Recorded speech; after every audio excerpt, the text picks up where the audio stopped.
അവളൊരു നടിയായതുകൊണ്ടല്ല ഞാൻ പ്രതികരിച്ചത്. She is my sister and my good friend. അപ്പം ഇതുപോലുള്ള കുറേ പേരുണ്ട്. ഇവൻ ഫിലിം ഇൻഡസ്ട്രിയിൽ അല്ലാത്ത പുറത്ത് നിൽക്കുന്നവരും ഉണ്ട്.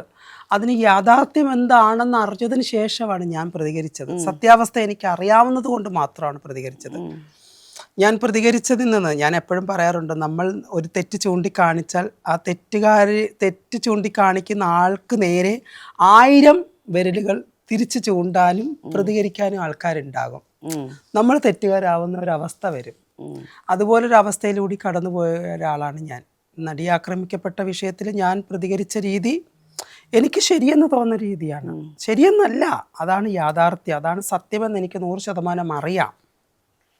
ഞാനുണ്ടായിരുന്നാൽ ഞാനും ചെയ്തിരിക്കും. അതെ, തീർച്ചയായിട്ടും. എനിക്കത് അതിന് ഒരു എന്താ പറയുക, അവൾ പെണ്ണല്ലേ, അവൾക്ക് ഇത്രേ ആകുള്ളൂ എന്നുള്ളൊരു ആൺകോയ്മത്വമാണ് അവിടെ പ്രകടമായത്.